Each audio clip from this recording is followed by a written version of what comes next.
Alors, dans cette vidéo, je vais déposer dans Classroom un devoir, mais je vais partir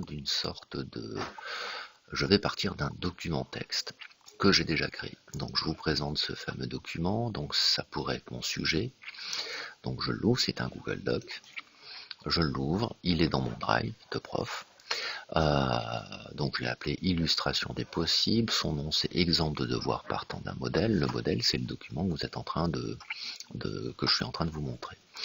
Donc il contient par exemple une carte que j'ai été chopée sur internet avec les pays de l'Europe. C'est pas les pays de l'Europe d'ailleurs, c'est la carte de l'abstention aux élections européennes de juin 2009. Vous avez ici un autre document. Donc ce document c'est une page A3 pour que ce soit plus grand et pour que ça puisse apparaître dans la même fenêtre. Donc là c'est les populations par pays de 2016 dans l'Union européenne. Donc on est dans les 510 millions de personnes. Et puis après je pose mes questions classées par ordre de population décroissante les 10 premiers pays dans un tableau. Donc j'ai déjà préparé le petit tableau et j'attends ici que l'élève soit me prennent toutes ces données, me les classe dans un classeur, soit les consulte et puis se rendre compte que de mémoire c'est l'Allemagne 82, c'est l'Allemagne le premier, me dites pas que ces pays sont classés déjà par ordre. Eh bien donc la bonne nouvelle c'est que cette liste de pays est déjà classée par ordre de population. Ah oui, par ordre de population croissante, donc je n'ai qu'à compter 10, hop, et j'écris pays, l'Allemagne, hop, la population, toc toc toc. Après, indiquer le taux d'abstention moyen des 10 pays, donc là l'idée ça sera de retrouver, de localiser le pays, sa couleur, l'abstention c'est entre 40 et 60, on me dit de prendre la valeur médiane, donc ça va être 50%, donc je rajouterai dans le deuxième tableau, indiquer le taux donc je mettrai tiens, on me demande de copier le tableau, donc ça serait ça, je le copierai, je le collerai, enfin vous avez vu l'idée. Donc ça c'est ma trame.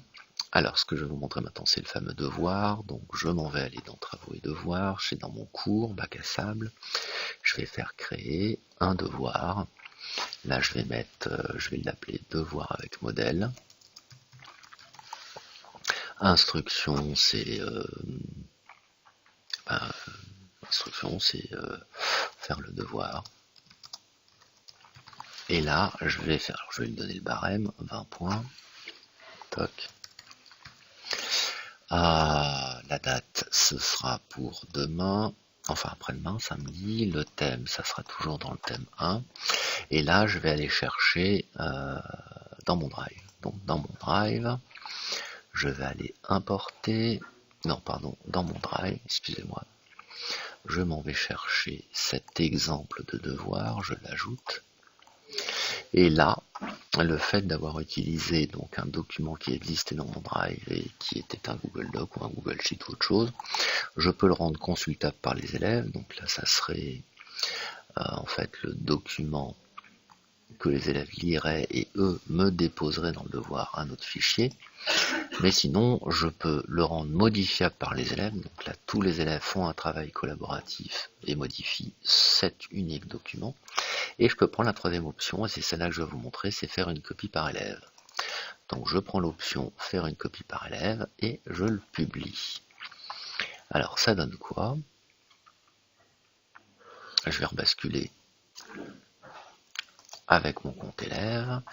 Donc ici, si je retourne dans mon cours, bac à sable en tant qu'élève, il y a un devoir avec modèle qui a été publié, c'est visible dans le flux, c'est aussi visible dans la partie travaux et devoirs, et c'est aussi visible dans l'agenda, le calendrier.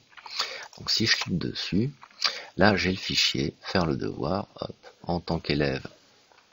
Donc alors le devoir, mon fichier s'appelait exemple, je ne sais quoi là, et en fait Google a tagué le fichier avec le nom et le prénom de l'élève. C'est pour ça que vous avez élève test 11. Donc moi, en tant qu'élève, je peux ouvrir ce document qui n'est pas le même document que celui de mon voisin de table. Je peux le compléter, donc par exemple, je vais me mettre ici. Ici, je vais taper Allemagne. Et puis, je m'en vais copier-coller ce chiffre-là, 82 162. Hop, je le copie. Je le colle. Et puis, je vais virer les blancs parce que ça doit être un chiffre, ce truc.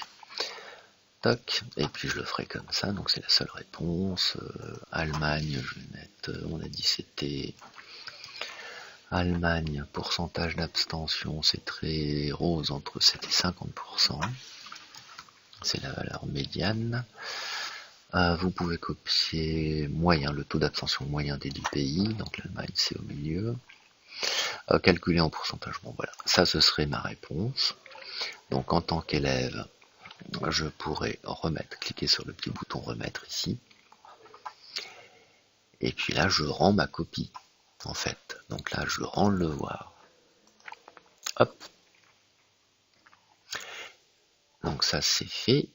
Et le prof, qu'est-ce qu'il peut récupérer? Alors le prof, donc là, je suis à nouveau revenu dans mon prof. J'ai un devoir, hop, avec modèle, c'est lui. Il a été remis. Donc je peux cliquer dessus, je vois le devoir qui est remis. Si je le consulte, c'est le fichier de l'élève en question. Donc il y a son nom dessus. Je vois ses réponses. Allemagne, hop. Je peux lui mettre une note, sur ce coup-là on va lui mettre 1. Et je peux lui renvoyer avec ou sans commentaire. Envoyer. Donc l'intérêt que je vois, moi, dans ce type de truc, c'est que vous avez déjà la trame. Vous préparez les endroits où l'élève doit répondre à vos questions et tiens, votre réponse, là c'est ce que j'ai fait systématiquement. Et puis vous pouvez aussi commenter vous cette réponse. Par exemple ici, là ça c'est mon commentaire, non ce n'est pas bon. Et puis quand vous avez fini de commenter ce truc en tant que prof, vous pouvez l'envoyer. Donc alors là mon commentaire ne sert peut-être pas à grand chose puisque je l'ai déjà envoyé. Je vais le fermer, je vais le réouvrir.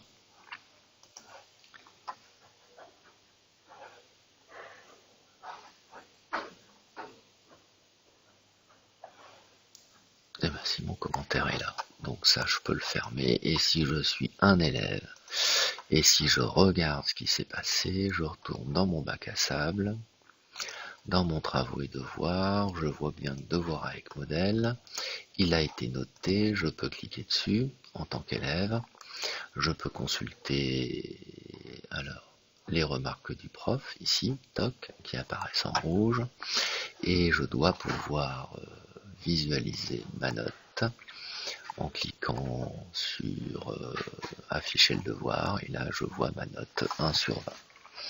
Voilà, donc ça c'est la deuxième vidéo qui vous montrait comment créer un devoir, mais sur le coup, en ayant au préalable préparé un modèle de devoir, donc un Google Doc.